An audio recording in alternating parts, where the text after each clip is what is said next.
nemesis. There are various names to it. But ours has a binary twin, and it's very common. It's extremely common, and it's basically what is approaching us. And apparently, from all descriptions, indications, reports, insider reports, photographs, and other sources of human and signal intelligence, it contains 5 to 7 moons around it. So it's a solar system approaching our solar system, which makes it extremely dangerous. The red dragon of Revelation 12 may well be, and I believe rather obviously is, Planet X, as is referred to in an earlier chapter of Revelation, I think Revelation chapter 8, in a similar manner. A colleague of mine at the university, one university in the western U.S., brought up a very interesting point, perhaps to cover up to my attention. Here it is. Basically, he said the areas of the dragon anomaly have been covered or patched up by Google Sky in the past. But one of the ways to actually see what is behind this patched out area is to use a program called Skyview by NASA. Skyview, what that is, it's a virtual observatory on the net. It generates images of any part of the sky from wavelengths of all regimes, radio to gamma. You just filter it. Now, when you view these images in various filters, you can see the actual color of this anomaly in Virgo is red, and it does look very menacing, as it appears to have a face like a dragon with 2 profound eyes. It's very intriguing and quite strange. Now, just for your listeners, I'll provide very briefly the right ascension and declination if they want to go to Skyview. And here it is. Just cut and paste this coordinate.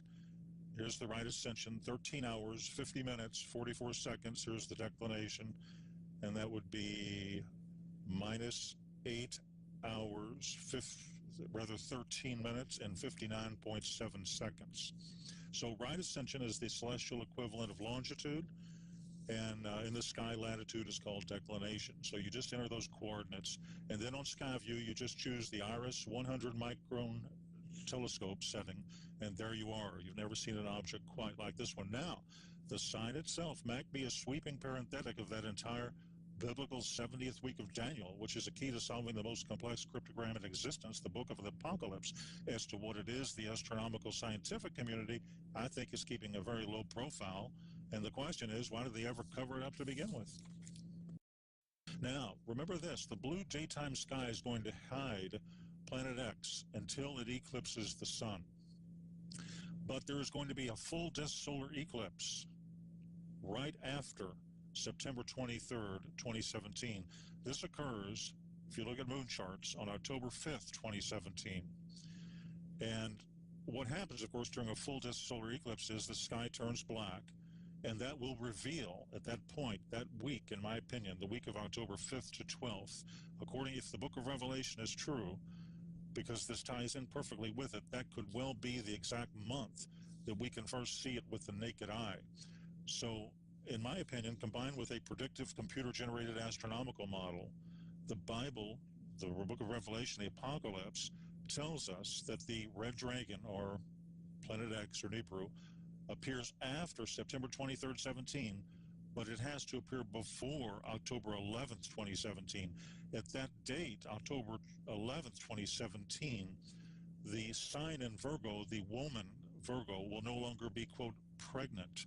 Then the red dragon, or Planet X, therefore must make it an appearance before October 11th. So that seems to be a cutoff date. Jupiter, which is known as the planet or the star of the Messiah, exits Virgo, the Virgin, on October 11th after having spent, I believe, 301 days or about 42 weeks in the, quote, womb region of that constellation. And again, after that point, the woman will no longer be pregnant. So that gives us a very narrow window, just to use the book of Revelation or the Apocalypse as sort of an intel briefing. And the great sign of the woman is described in Revelation 12, 1-2, forms and lasts for a few hours. And according, again, to astronomical models, this sign has never before occurred in human history. It will occur once on September 23rd, 27. It will never occur again. And I believe it places us right at the time frame from that analysis of the Planet X approach to the Revelation indicates that the sun is going to be hotter at that time frame. Now, the EMP effect, Planet X has a massive tail. It's fantastically charged. It's magnetic.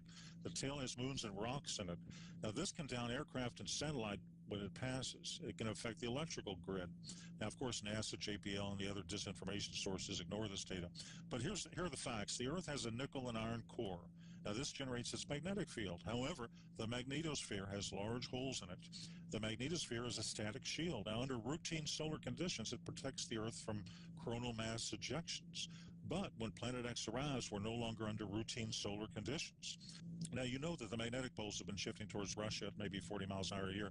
But when Planet X arrives, the physical poles will shift.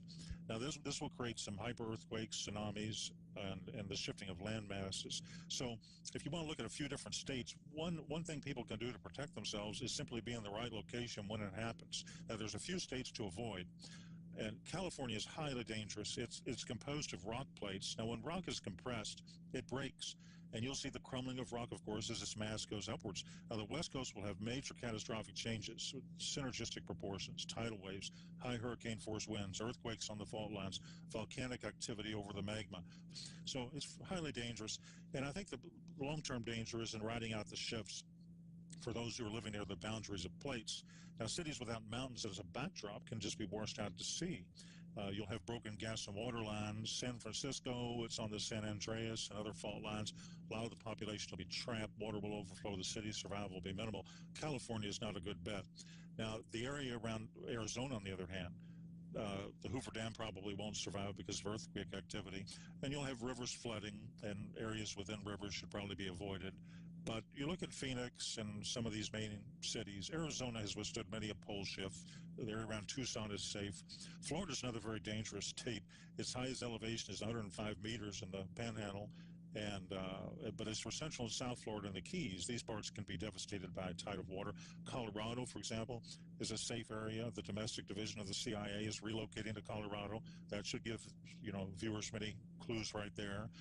And of course, one of the safest parts of the country is the Ozarks, northern Arkansas, southern Missouri, average elevation close to 1,000 feet, self-sufficient water supply, agricultural land. They'll do well. They're also isolated from large metropolitan areas, and they're well enough inland to avoid flooding through, tidal waves. So it's part of the preparation is probably geographic. But I would expect when it hits, when you see this object in the sky, you'll have 1 to 2 days to accumulate all of the emergency food and water you can. I would accumulate at least a 3-month supply. I would highly recommend people educate themselves, understand the whole picture, and probably take action at that point.